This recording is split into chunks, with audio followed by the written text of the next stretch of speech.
Yins guys, thank you for listening to the Bridge to Buctober podcast where we talk all about them Pittsburgh Pirates and that. Today is August 7th. Yoshi is gone.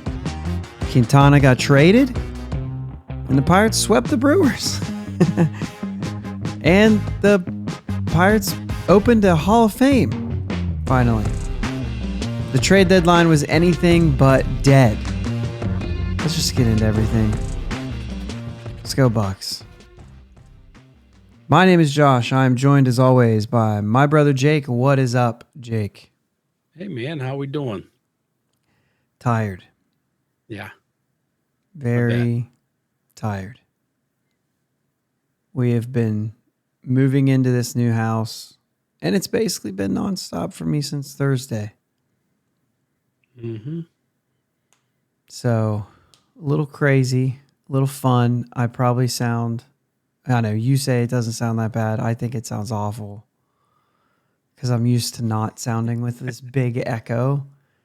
And, I mean, I can stretch my arms out, and I couldn't do that in my last office. So, yeah, it's pretty all right with me. Living space over there. Yeah, pretty all right with me. So, but man, it's just so tiring. Yeah.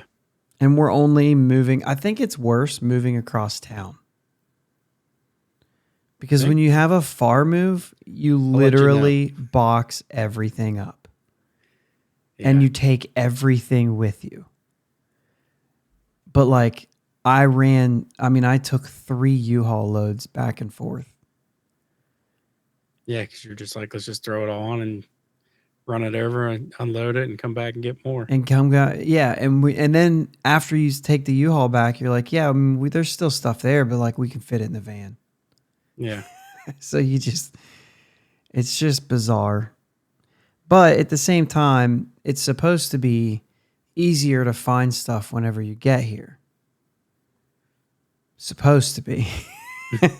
I still am like, I went to bed. I don't know if it was Friday or if it was last night. I went to bed at like 1 a.m. No, it was last night because I walked in the kitchen and I was like, it's so dark in here. I can't see anything. And I'm trying to find the light switch. And I'm like, this is bad. Like at our last place, we had a light strip above the cabinets. Where'd I put that light strip? An hour later, I found the light strip and hooked it up. Katie comes out and she's like, it's 1 a.m. Why'd you have to hook it up? Like you could have just found it. And I was like, nope. I'd have never got to sleep. I'd have been laying there going, what box did I put it in? I remember putting it in a box. It's the worst. Yeah. Which also means like you're disconnecting internet at one place, you're trying to get internet at another place, and all of our TV is internet. Mm-hmm. So I had the game on. I was painting the rooms. So I was painting this room. This is the only room I painted because I'm like not going to do white walls, right? And so I'm listening to the game, but like then you just leave and then you come back and you're like, oh, what's the score now? Like, you know what I mean? Because you're just listening and you're not paying full attention, and it's just weird. Yep, totally get that. That's my story. Sticking to it before I go through all this. What's that? I said I got a couple months before I'm going through all that. Yeah. Too. Well, just throw more things away than you pack. And here's the one thing you don't want to do. Don't say, well, let's just box it up. We'll deal with it when we get there. Don't do that. Don't do that. Because then you get here and you're like, why am I throwing things away as I'm unloading them? Yeah. Like, just don't load them up and don't unload them. We're going to be picky about what we take and what we don't. We got a 15-hour drive. Yeah. In a U-Haul. Yeah. Yeah, it's going to be rough. We actually picked up the 26-foot truck. I drove it down the street, made one turn, Called Katie and said, "This is too much truck for me. Why did you get one this big?" And then like even like in your moment of anger, you're like, I ain't even gonna be able to fill this thing up. They gave us we took it back. I think there was more to it than just the truck. This thing was about to break down. If I went faster than 35, I was like this. Like it's just ridiculous. Just absolute awful experience. And so then we switched it to a 20-foot truck and I had to have 3 loads. I'm like, what would 6 foot really do? Mm-hmm. Not get 2 more loads. So no, I definitely would have been able to fill it up. Yeah. But I think anyway, we're doing 20-footer. You're doing 20. Yeah. And it's, yeah. That's what I had. And I had 3 loads of it and it didn't fit everything. But we had some. Like you said, you didn't box everything. You didn't. Right. You probably didn't pack super efficiently. Yeah. I mean, we did pretty well with the stuff we put on the U-Haul. But, when you're taking a big chest freezer and fridge and a squat rack that's 7, that you had to end up laying down because it didn't fit in there. And yeah, all that stuff ends up taking up a lot of room. And you got to think about it. We have our bed and other beds. You know what I mean? You have your bed. Well, we have our bed and we have another bed. Are you taking 2 beds? Probably. So it's a 3-bedroom house. So you going to sleep in a different bedroom? No, but if anybody comes to visit, there's be a place for him to sleep. I got you. Okay. You always have to have an extra bed. What if I get in trouble? Oh boy. That's a good reason not to. Be like, I'd go, but you know what I mean. We only got 1 bed. All right. Anyway, let's get into all this stuff because it wasn't like just because I couldn't watch the games doesn't mean there wasn't a bunch of things happening. I mean, we swept Milwaukee in Milwaukee. No, it wasn't in Milwaukee. It was in Pittsburgh, but we swept Milwaukee. I didn't even think it was in Milwaukee. I just said that because it said sweep in Milwaukee in my notes, and I was like, that wasn't in. It wasn't in Milwaukee at all. No. Yeah, but we swept Milwaukee. Like, we fought back. Well, I mean, basically Tuesday was what, 1 inning. They could have played 1 inning and the whole game would have happened. Pretty much. Yes. Both pitchers went 5 1/3. They gave up all of their runs in the 6th inning. There you go. They could have played the 6th inning and then saved a lot of people a bunch of time. It doesn't look like we got very many more hits than what we got in that inning. We only got 4 hits and 5 runs.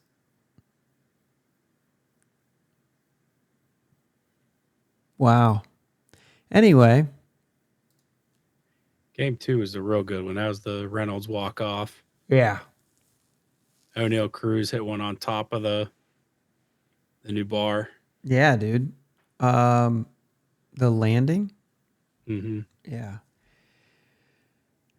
Cruz is he's catching a lot of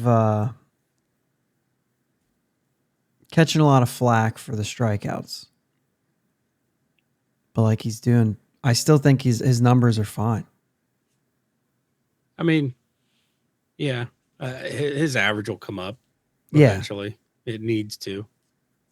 But I mean, he's 162 game pacer now. They were just talking about it earlier today. He's on pace for like 35 and 110 RBIs. Yeah, but do you do that? Like, sometimes I get a little tired of the 162 pace. Nobody plays 162. So what's he actually on pace for? 30? 100? Still. You know what I'm saying? Well, yeah, no, I get that. But you know what I'm saying? Like, I think that's legit. 30 and 100? I'm sorry. if I'm trying to build a good team and I have on that team one guy who's going to go 30 and 100, I think I'll take a low average from that guy. So long as I have other guys that on a good team who I can depend on, right, to be on base, like, I'm okay with that. Yeah. I'm not asking him to be Andrew McCutchen. No, but I'm asking for 240. If the numbers are there, they're there. I mean, if the production is there, then he's productive. Period. You know what I mean? Yeah, but I think that if he can cut down on them strikeouts, because a lot of his strikeouts are chasing outside the zone, those will turn into walks, which in turn will, the hits that he does get should bump that average up to 230, 240. Sure. I don't think asking for 230, 240 is much to ask at all. Yeah, but I mean, if a guy's going to hit you 30 and 100, you're going to send him down because he's hitting 218?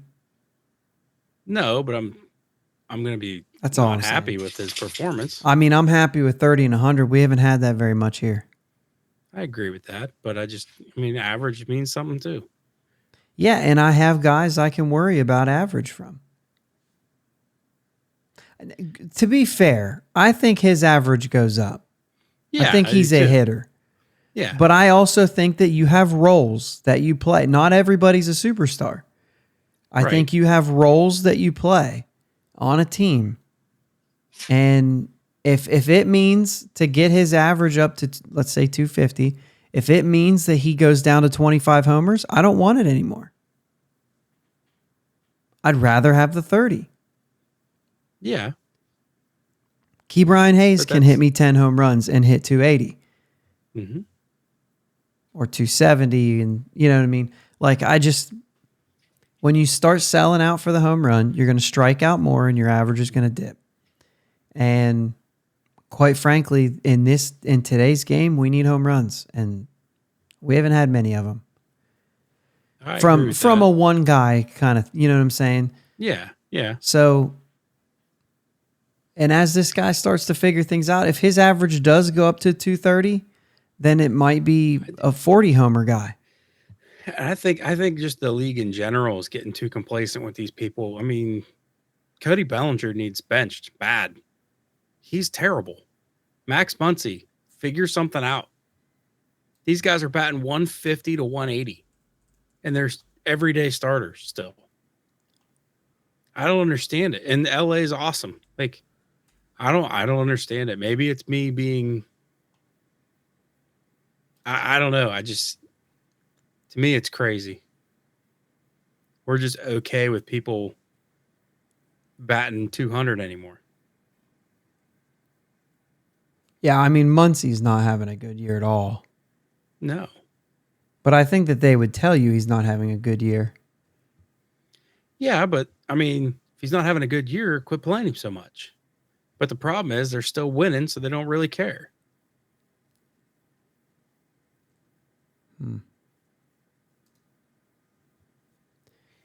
Yeah, I mean, Bellinger gets to play a lot.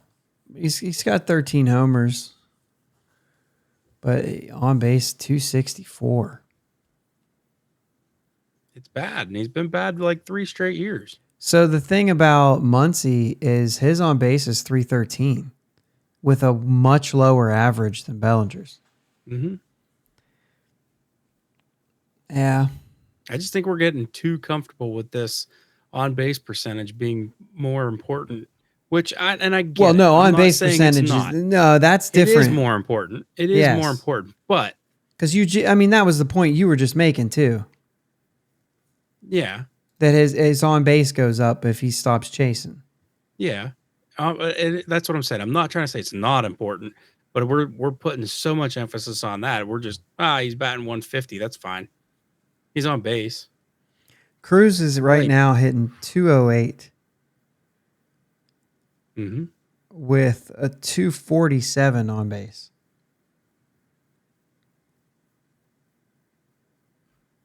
That's what I mean, that's what I'm saying. Like, I So expect I those mean, numbers to yeah, get Muncie's better. hitting 170 with a 313 on base. So Hmm. give me if the 208 is the 208, if the on base can be 320, 330, I just don't care about the 208. He's still on base.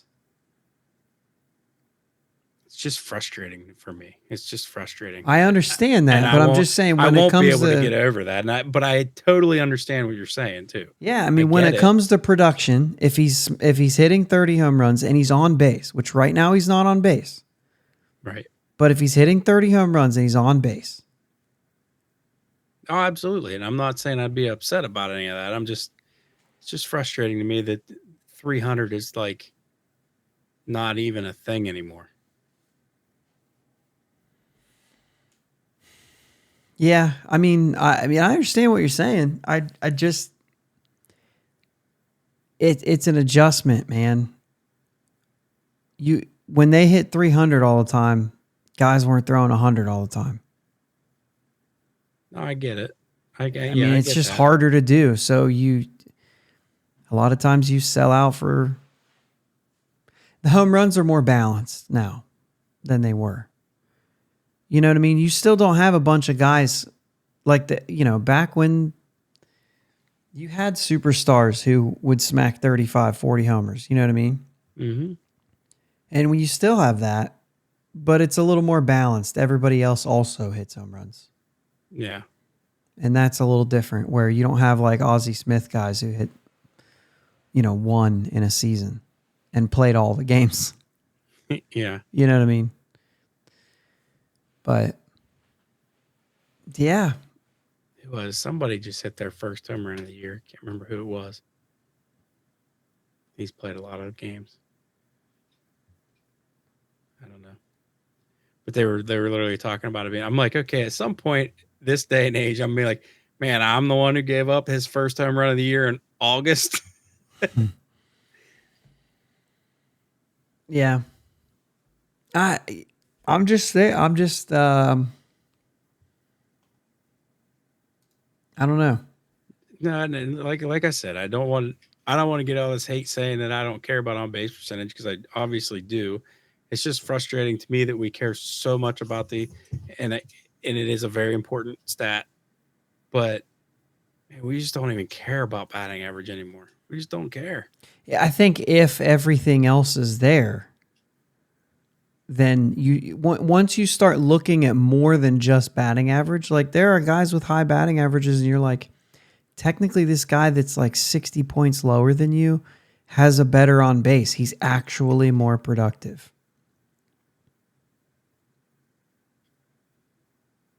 So when you look at other numbers other than just batting average, if it's all bad, Sure. then batting average counts. You know what I mean? If you're a high Yeah. contact guy and your average is low, kind of feels weird. Hmm. You know what I mean? Yeah. But I guess it's from some of the guys like if you're gonna hit 30, I don't care about your on base percentage. Because I don't want you looking for a walk. I want you doing damage. I want you hunting fastballs or hunting pitches, It's getting them and crushing them. I want you ready to swing all the time. Don't look for a walk it's on not about Soto. looking for a walk, it's about looking for the pitch you want to hit. I get it. You I know what I get mean? that, but it's not. Instead of swinging at a 1-0 fastball that you can smack the other way for a base hit, take that 1-0 fastball for a strike and wait for something in. Or, you know what I mean? Or the same thing. Or a 2-0 curveball on the outside corner that you felt like you could have just slapped Oh, into right. left field. Instead, wait for a fastball that you can drive. Wait till you get something up in the zone. And as a result, you tend to walk more. They're pitching around you because you're dangerous. You tend to walk more. And that's what these guys are going through. It's not necessarily looking for a walk.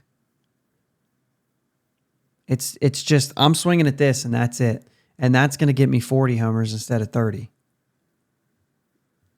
I see what you're saying, but at the same, I see a lot of pitches around the league that get taken, and I'm just like, I don't understand how you took that pitch. Yeah. Oh, I'm totally there. And I'm sure that they had something in mind and it was something different. Yeah. Especially, I mean, I just saw it with Cruz the other day. It looked like he wasn't even like ready for the pitch and it was 102 by him. And I'm like, yeah, you can't pull the trigger on that. Mm-mm. And it was right down the middle, but you just can't pull the trigger on it. Yeah. And I get that. But either way, I mean, we didn't really plan on doing that. Jake getting a little frustrated with the averages being low. Here's the thing for me, dude. Just to kind of wrap that up. It's just I got to see more numbers. It's just not all about the one number. You know what I mean? Like it used to be. I wanted to know what somebody's average was.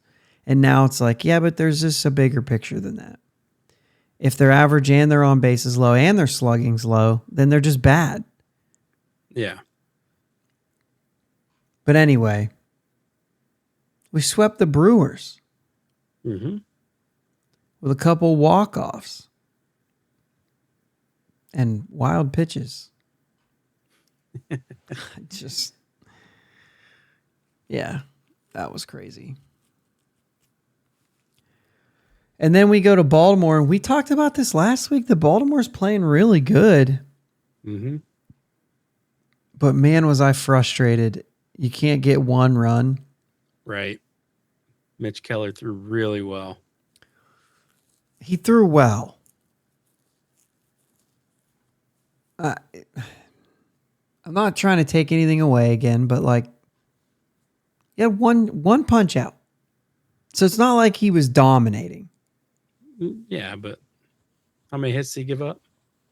8 in 6 innings. 1 strikeout, 1 walk, 1 run.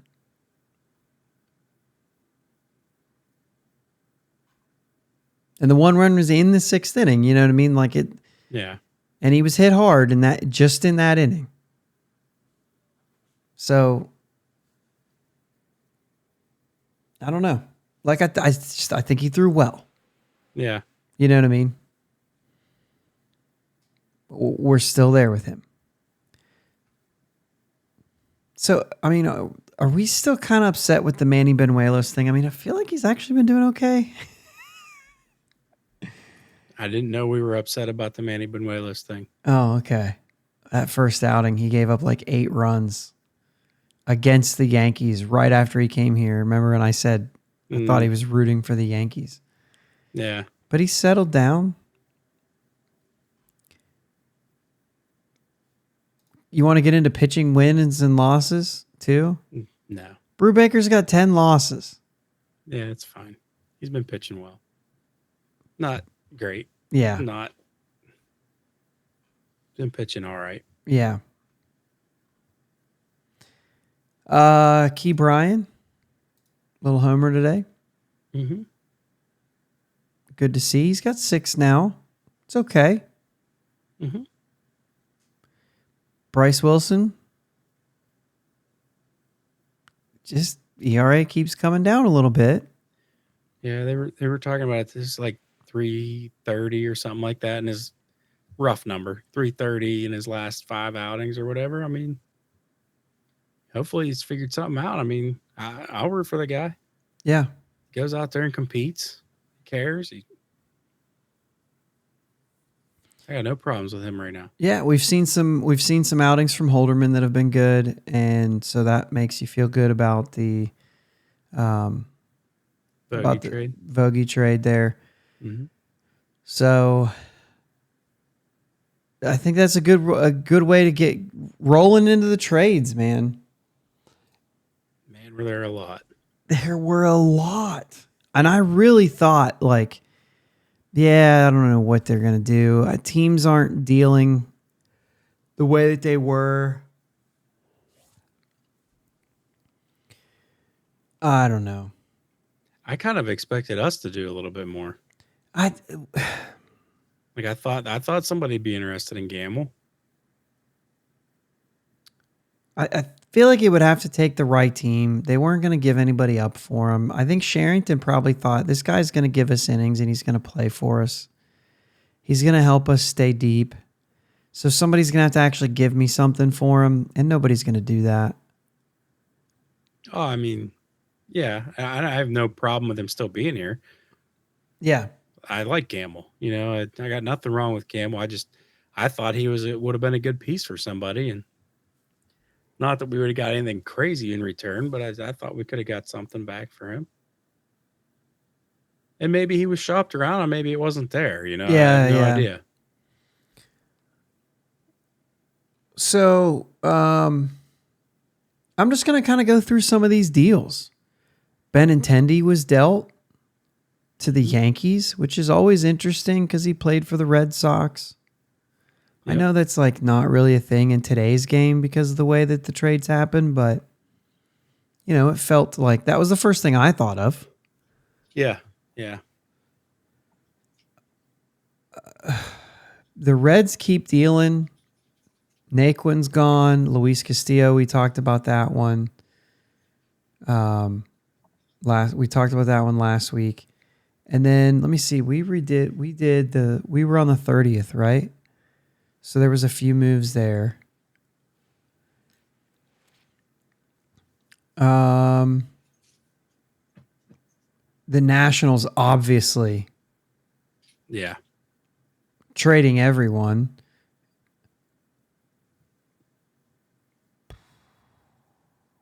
The Yankees were very active in getting a bunch of players. How about the Brewers trading away Josh Hader? Yeah, I was just there. Josh Hader, and then getting Taylor Rogers and 3 other players.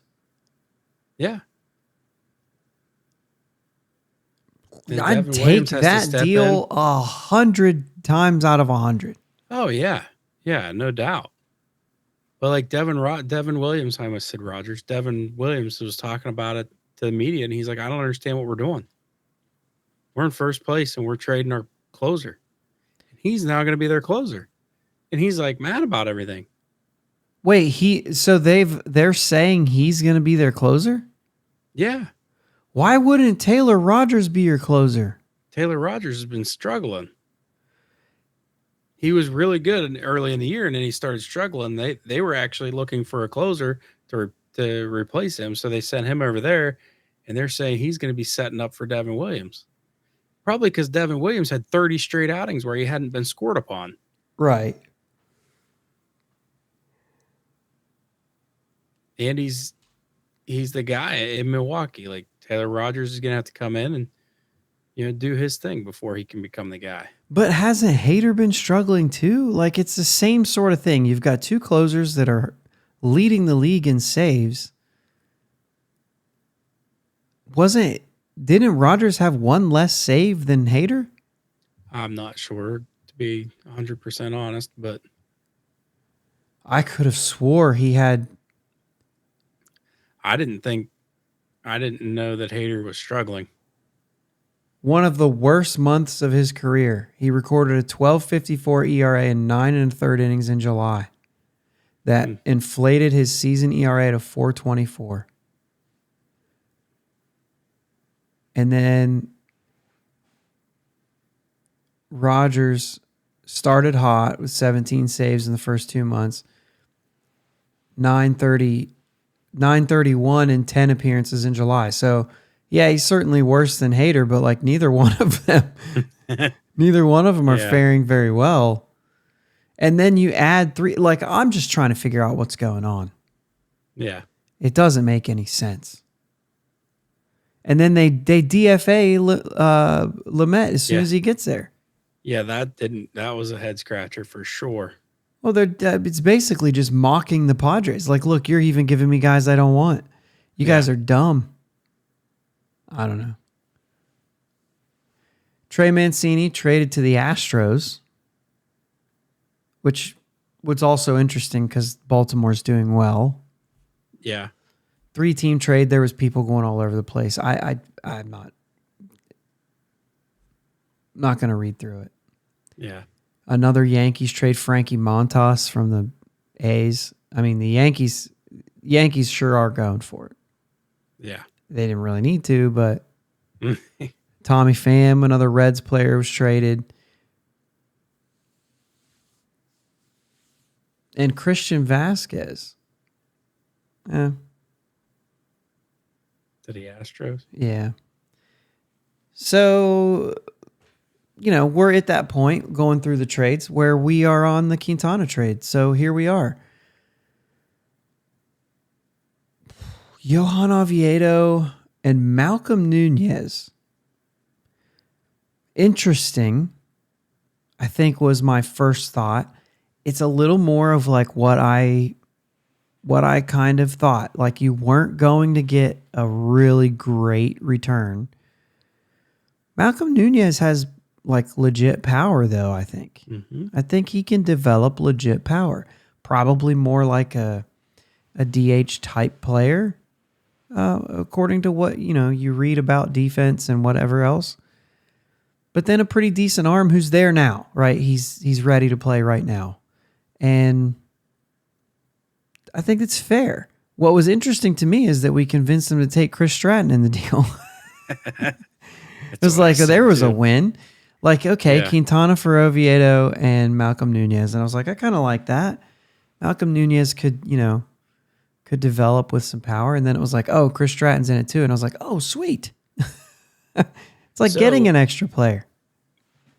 So you don't seem to be as high on this as I was, because when I was reading through and looking up comps and everything, like they're comparing Malcolm Nunez to like Jose Ramirez. Like his swing is both beautiful and violent. And I think he's got potential to be really good. And I think he'll be not fast tracked, but he's going to move quick. It says swing and miss is up a little bit right now. Right. But they said that that should come along. I don't see an age. I don't see an age here on him. He's like 21. Okay. 21 AA, 17 homers. I mean, it's there.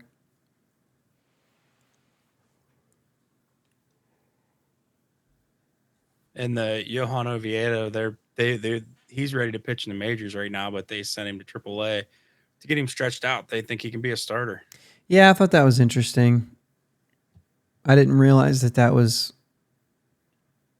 He was a starter for St. Louis at one point. Yeah, everybody was. They got their rotation got a little healthier. He was pitching good, so they just moved him to the bullpen. You mean he started in the bigs as... I'm 90% sure. Okay. I didn't realize that. It says he's effective reliever in limited action. But that's all it says on this. Either way, I'm okay with it.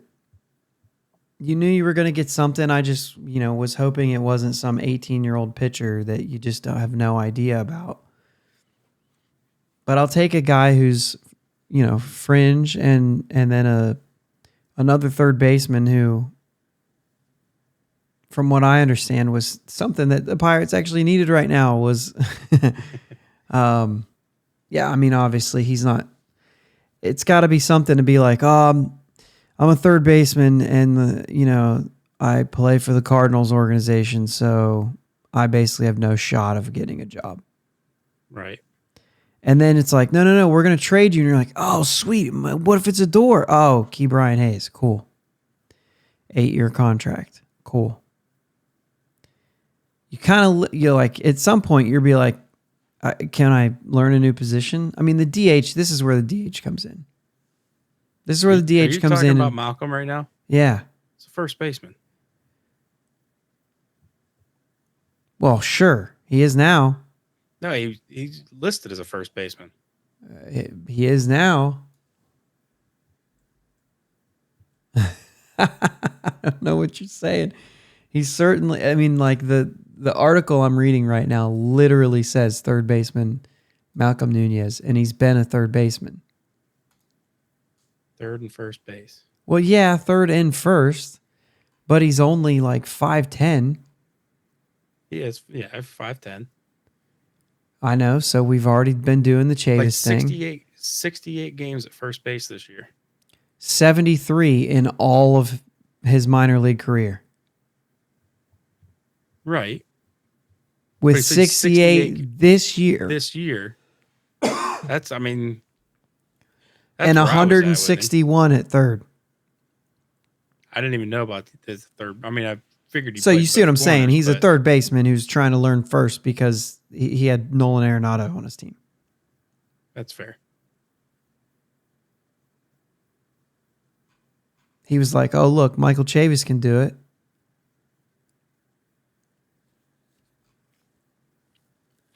So there you go. There's the deal. All right, man. I'm struggling a little bit. Okay, so Robbie Grossman was traded twice, wasn't he?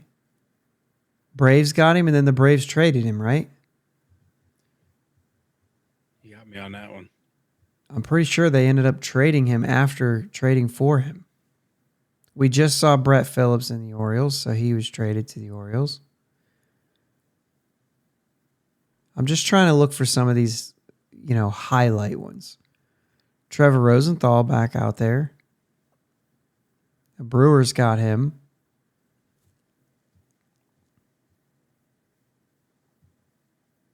What are we waiting for here? Odorizzi for Will Smith.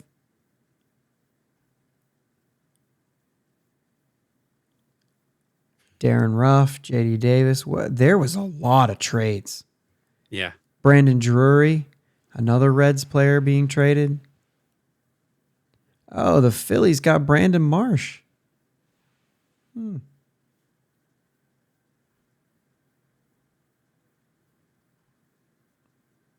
Jordan Montgomery is, like you said, this was a big one for me. Injured Harrison Bader gets traded to the Yankees. Yeah.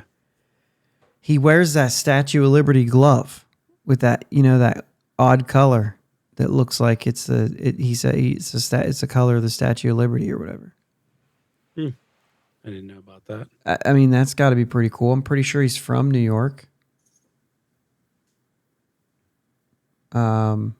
Blue Jays get Whit Merrifield. That's big time. Yeah, that's big time because at the time of the trade, he wasn't even vaccinated.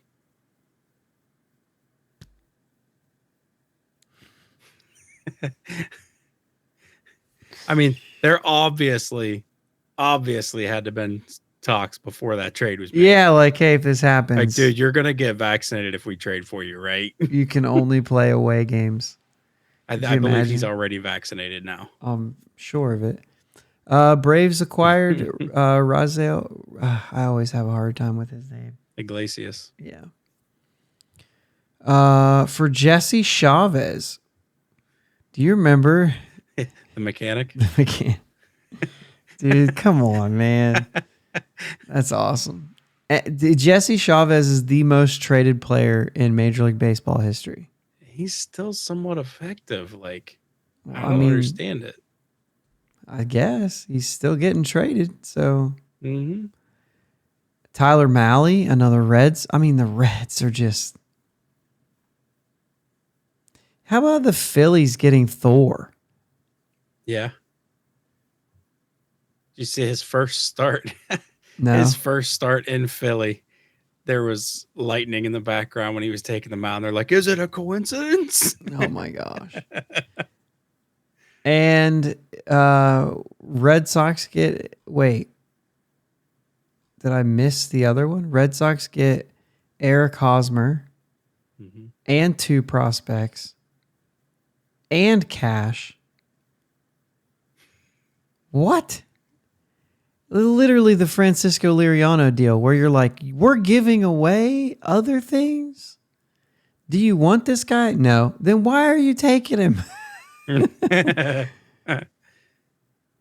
weird. And it's cash. Anyway. Dodgers get Joey Gallo from the Yankees. Good for Joey Gallo to get out of there, but we just talked about 2 Dodgers players with low average, and you go get. They went and got another one. Got another guy, And then obviously here's the big one. This is the one I was all leading up to. Juan Soto and Josh Bell traded from the Nationals to the Padres. And then they just get swept right after that? Seems to work. Yeah. Dude, just a crazy return. I mean, it'd have to be. It would have to be. And there's a potentially a chance that San Diego will turn around and flip Soto in the offseason. But just think about what Washington's been able to do with some of these deals.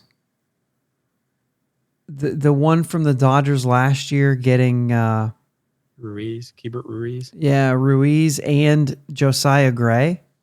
Mm-hmm. With the Max Scherzer, Trey Turner deal. They're like lumping two players and guaranteeing a huge return. Yeah. That's a really cool move. I mean, you have to have 4 really good players in order to be able to pull 2 of these off. But wild times. This was a wild trade deadline. I can't remember, and maybe it's recency bias, but I can't remember one like this. Yeah. Just crazy. And I think it felt crazier than when I just looked through that list, though, because it's not like there was a bunch of mega stars getting traded. No, there was just a big flurry of trades, and they didn't really start coming through like crazy until there was like 12 hours left. Well, yeah, a lot of those said August 2nd. Mm-hmm. But there was still a lot on, like, from the 30th up. But, yeah, you know what I mean? But it was kind of sprinkled in, and then all of a sudden, just downpoured. Yeah. It was crazy. I could have swore Robbie Grossman was traded twice on that day, but maybe it was like, oh, he's going to get traded. Psych. No, he's not. He's actually going here. But I don't know. Yeah, I'm not sure. But either way, I think it's a good time to take a break. I need something to drink, and I'm out. So let's take a break, and when we come back, the Pirates opened a Hall of Fame. Yeah. Let's go over that. All right, let's take a break. Thanks for listening to the Bridge to Buctober podcast. Check us out on Twitter, Facebook, and Instagram at Bridge2 Buctober. Audio podcast available on your favorite podcast platform.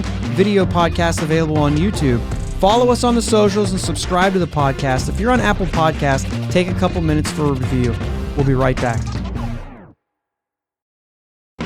Swearingen Bat Company is Ohio's premier wood bat company, specializing in custom wood bats to meet any need from T-ball to senior league. Check out their website at swearingenbaseball.com. Link is in the show notes. Twitter and Instagram at Swearingen Bats. You can also find them on Facebook. Swearingen Bat Company, that's swearingenbaseball.com. Let them know you heard it here. And we're back. Bridge to Buctober podcast. And I understand this is a little bit of a tired episode, and I'm here for it. I will let you know it is 12:30 a.m. We're still trekking it here. It took me this long to get this office put together. Like, it's just been a lot. So let's have fun. Yeah. All right. So anyway, Pirates are doing a Hall of Fame. Yeah. Not sure why we're just now doing this. Yeah, exactly. I feel like we've talked about, I mean, maybe not on here, but, you know, you and I have talked about it. You go around other stadiums, you're like, oh, they've got this like Hall of Fame there. And then you're like, haven't we been here for like 130 years and we don't have a Hall of Fame? You know what I mean? Like, we've got a big history. How in the world, in the middle of 20 consecutive losing seasons, did the franchise not say, hey, we need to do something? Like, let's talk about our past. It's a pretty good one. Yeah. You know what I mean? Why now? Yeah. I'm not sure. Not that I'm complaining. Not that I'm saying they Right, shouldn't do right. it. No, they absolutely should. It just should have been done a long time ago. You know, I that's funny. I unplugged my headset. Go ahead. You know, the wife and I were trying to get to all the stadiums and everything, and we go around to all these different stadiums. I know Cincinnati for sure has one. Mm-hmm. Atlanta has always had a pretty good one. Baltimore has one. I mean, you just go around to these other stadiums. Detroit has something there out there for them. Just like, why don't we do that? Why is it not being done? Well, it is now. Yeah. And September 3rd, they're going to be officially enshrined. The inauguration ceremony is before the game on the 3rd. I understand that it's going to actually be something physical, right? You're going to be able to go to this and see it. But I don't know where. Yeah, I'm not sure. I don't know if it's just like out on the Riverwalk. I know that this ceremony is, but is it going to be something like that? Is it that way you could see it even if there's not a game? Or is it going to be something? Because I feel like I could see them doing that rather than a room that you go into inside the stadium, which there's not many of those. Right. Isn't there like they have the Hall of Fame they have the World Series suites. Didn't they have like the Hall of Fame club or something? That's not a thing anymore, or I don't know. Yeah, I'm not sure about that. So we were talking about this. There's obviously a long list of players that are going in. I'll actually pop this in here. Some you've never heard of, maybe. Some obvious, like Honus Wagner. Big Poison, Little Poison. And then some of the Negro League guys, which is pretty cool that they have included some of the Pittsburgh Crawfords and Homestead Grays. Absolutely. Josh Gibson, obviously.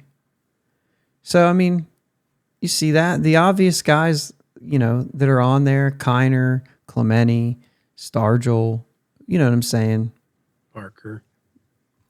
Well, I think Parker, Dave Parker, I would have not have considered as one of the obvious guys, but in my opinion, probably a baseball Hall of Fame snub. Yeah. But in there, and Blass, and let me see who else we have here. Murtaugh, that whole crew. And then Mazeroski. Then you start to get older, but you've got, I said that, Big Poison, Little Poison, Paul Wainer, Lloyd Wainer, Honus Wagner. Jake Beckley didn't know this guy, obviously. Yeah, no, neither. Didn't know that guy. Fred Clark was the player manager, first base for the first ever World Series. They didn't win, you know what I mean? But right. But then he won, right? Yeah. Yep. Max Carey. So Oscar Charleston, I was not familiar with him. Look, we're looking at 1920s and 30s for the Grays and Crawfords. Pretty cool. Yeah. Who's missing here? We were just talking about this. So it looks like they kind of stopped at a certain point. Yeah, but like a certain. It's not surprising, like you said. No. Because they're going to want to have more people to put in. Yeah. So I think I'm looking at, Bonds, Kendall. And once he retires, I mean, he's still playing, but I think McCutcheon's got a good shot to get into this Hall of Fame. Yeah, I think that's a good... anybody who... Is that everybody who's in the Hall of... Well, the other thing that was interesting is you've got retired numbers. Mm-hmm. You would think that all of those guys would have made at least this list. Yeah. And they didn't. It's not all of our retired numbers. No, which there was what? Number There was only a one. couple. Number one. Meyer is not on here. Yeah. Now I'm going to sit here and try to think about it. I'm going to have to pull it up because I can't think today. So Kiner's there, Stargell's there, Mazeroski, Paul Wayner, Pie Trainer, Clementi, Wagner, Murtaugh. Okay, so everybody except for Billy Meyer. I just don't understand how he doesn't make the list if his number's retired. So he is a manager from 1948 to 1952. Maybe.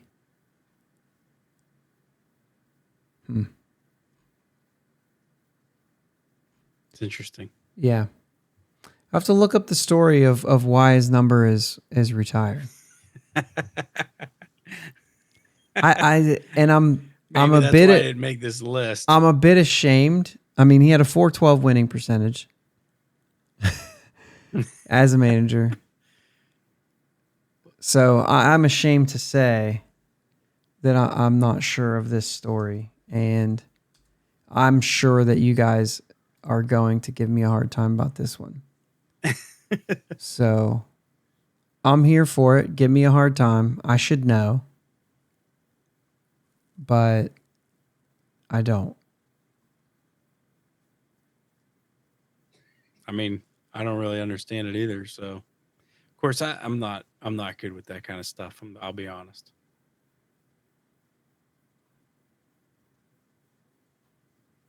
Okay, I'm not going to sit here and look this up right now, but Yeah. Yeah, I was trying to skim the Wikipedia here just to see if it was like, hey, this guy did this, and that's why he's there. So, I'm trying to read through this. It looks like they're only saying bad things about him, but I don't know. We'll look it up. We'll look it up. Somebody send us. Yeah. If you know. Yeah, so for me, Barry Bonds probably should have been in this, but I get it. It's the inaugural, and so maybe they were being pretty picky. Maybe they were wanting to go back to World Series and you know what I mean, things like that. They didn't want to just blast it with every single person. However, I would think that's what you would do. Yeah. But I guess this is a decent list. This is a good list of a bunch of people. It is. It is a good list. And like we were talking before, I think they're going to want to be able to add people sooner rather than later. Yeah, and when you really look at it, they had 20 consecutive years of losing. That's going to be hard to pick guys to put into Hall of Fame. Right. And maybe that's why they've drugged their feet on this. Could be. I don't know. But either way, I'm here for it. I think it's going to be cool. Mm-hmm. I hope it's going to be cool. Yeah.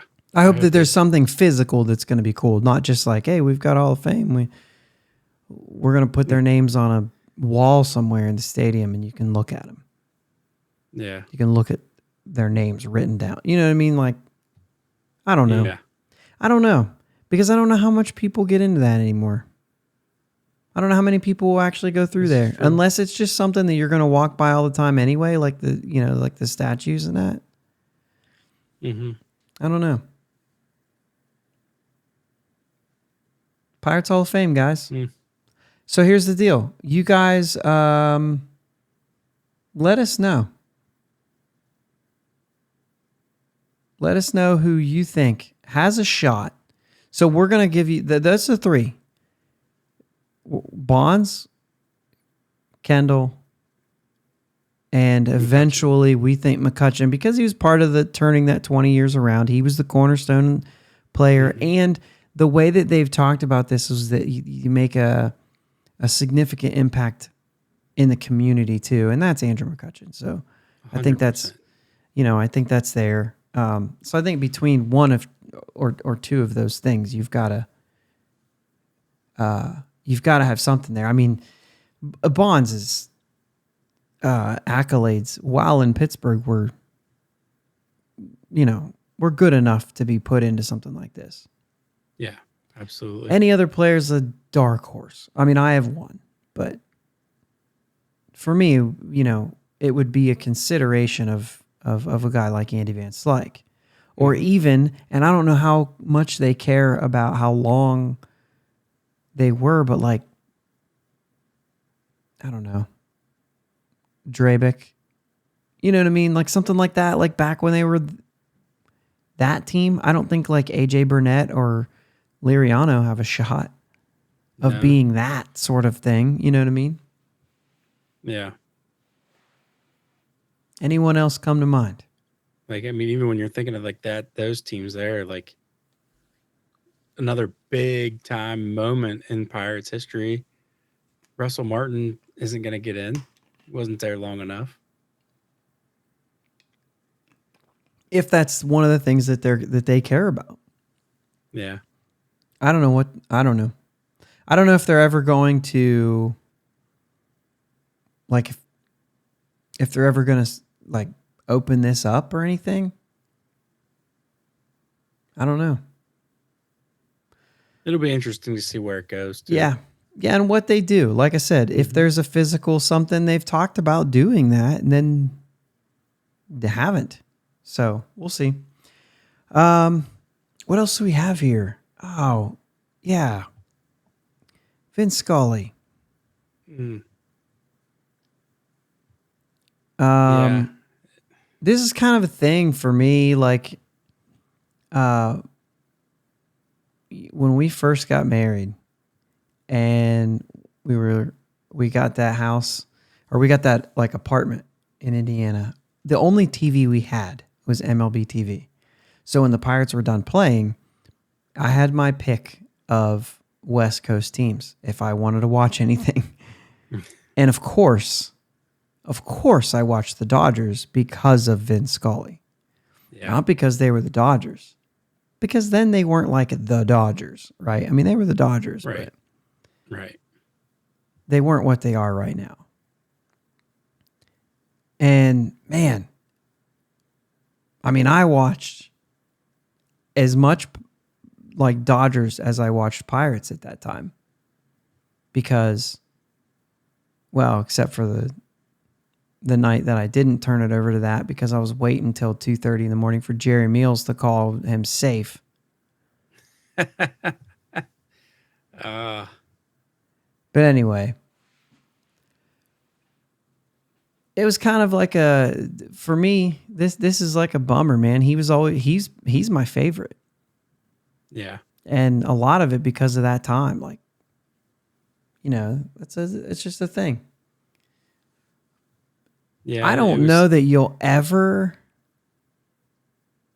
have another to even compare. The length for sure.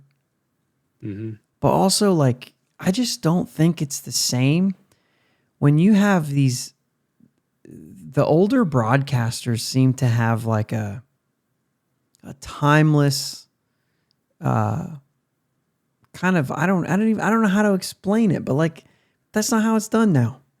Mm-mm. And so there's no iconic. Go ahead. Yeah, it's a lot more excitement and not as detailed anymore. There's a lot of dead air now. Vince Scully would tell you what,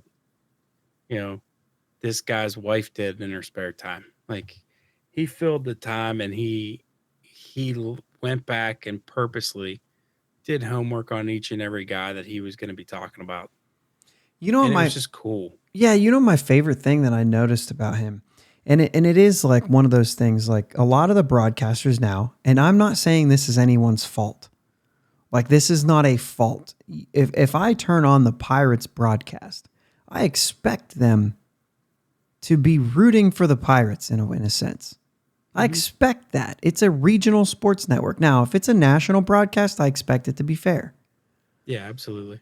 But I expect if I turn on, I don't know who's what. Is it Bally now that's like Cleveland? I expect them to be like, they will favor Cleveland because Cleveland fans are who's watching that channel. If you're a Kansas City fan, you're watching the Kansas City channel. And you're hearing about, you know what I mean? But the one thing about Vin Scully is you were watching a Dodgers broadcast and he rooted for the Dodgers. But he gave you information on the visiting players. Because that's who you didn't know. When Jock Peterson got up, he said, Jock Peterson's up. When somebody for another team got up, he would tell you about them. And because he was simultaneously on TV and radio, one of my favorite things to say when I'm like referencing Vin Scully was he would say, "Oh, well put together, young man." like okay, he's built. Yeah. You know what I mean? Just things like that. And it's he just, what was the clip that I just saw that I thought was hilarious? Someone was yelling to the umpires, it's effing bullcrap, right? And he says it over and over and over and over and over and over. And Vince Scully goes, "It's fertilizer." He's telling him it's fertilizer. That's funny. It was just good. But maybe the best there ever was. Maybe the best there ever was. Will be. And the best there ever will be. There's no doubt. Yeah. But pretty cool. Because he was successfully a homer, but would inform you about the other team and knew about it and gave credit to the other team at things they were good at. And he wasn't just a Dodgers announcer either. He did the ABC Game of the Week all the time. Right. And he did World Series games, and he's called so many things. Yeah. You know, it's just and like when we were in LA, I got to go see the plaque and everything with the Vin Scully press box, and you know, they have it was very small then. I'm sure it'll get bigger over the years, but like there was a little display out for Scully, and I don't know, it's a cool thing, and I think the Dodgers did it right, you know, with all this, and they had Dave Roberts come out there and had a speech before the game the other day. They hung a banner, because I think in his last broadcast, I think it was, he said something about he'll miss the fans and everything. So they hung a big new banner thing on right underneath the press box. It says, "We will miss you, Vin." Like, just, I don't know. It's cool. Yeah. Yeah, it is cool. I mean, he was, what, 92? I thought it was 94. 94? Yeah. Yeah. Yep, one of the best. If not the best. Probably the best. Pretty safe to say he's best. I think it's safe. Yeah. It was Dave Roberts said he's the only person to ever be undefeated against Twitter. Oh my gosh. It's just not a bad word that could be said about the guy. Yeah. Yeah, really. Yeah, well, I mean, what could you? Right. It's crazy. Okay, well, let's see what we got coming here. No more trades? We're not going to be able to get through it, are we? What? We DFA'd Yoshi, Jake. Yes, we did. I was just going to see if I could make it all the way through without saying it. And only 2 months too late. Yeah. The road ahead on this Yoshi-less Pittsburgh Pirates. 4 against the Diamondbacks, 3 against the Giants this week. So, and all on the road. Part of this little road trip here. Late games, dude. Which actually kind of favor me a little bit sometimes. Not so much me. Yeah. Well, I just mean like, sometimes you have things to do and it's like, the only one I don't like is the Thursday at 3:40. That's a tough time to watch. Yeah. That's a tough time. I like the day games when they're like noon and I can watch while I'm working, but like 3:40, I finish work at 4. So like I'm barely getting started and then all of a sudden the house is full of kids again and yeah. We'll see. I'm excited to actually get to sit and watch some games this week. So I'm pumped about it. But until then, man, I am really tired. And it has been a wild week for me. A wild week for the Pirates, I'd say, with not like there was a ton of trades, but Yoshi being gone. Well, they just Marisnik. Yeah, too. Marisnik is released. Heineman's out with the groin. So they claimed a catcher from the Twins, and then he's hurt. And I don't know if he's actually hurt, though. Yeah, I think it's just a hand cramp, I think is what they were the way they were leaning towards it during the broadcast. Yeah. Hope that's nothing. And then they just claimed Kevin Padlo today from the Mariners too. I don't know what that deal is. He played for San Francisco as well. Barely played 10 games. So I don't know what that deal is. Third base. I don't know. I guess we'll see. Mm-hmm. But maybe that's the Marisnik thing. Once again. And Taylor Davis keeps getting listed on the Pirates transactions page as a third baseman, so that's great. It's fun to see. Yeah. But the DFA for Yoshi and then the official release as well. So, and Bednar is officially on the injured list too. We didn't really say that today. We didn't really go through those things, but he's officially on the shelf for right now. So, which is not a big concern.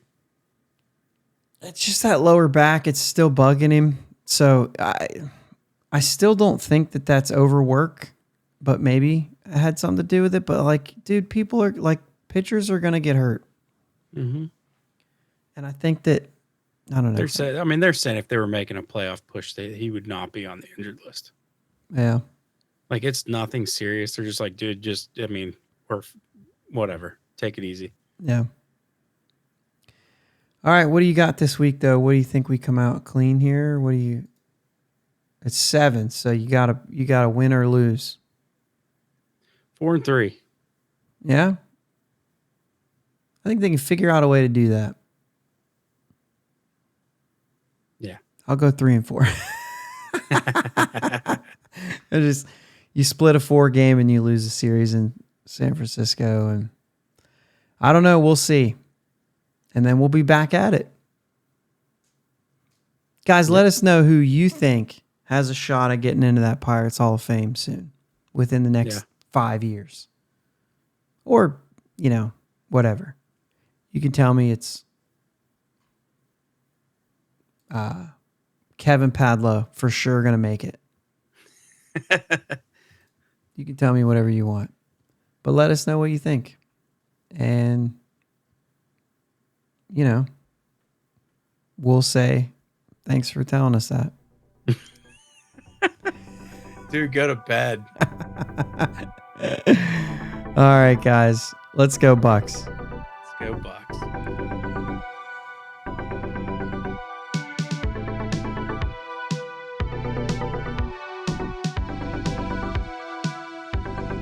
Thanks for listening to my dad and Uncle Jake on the Bridge to Buctober podcast.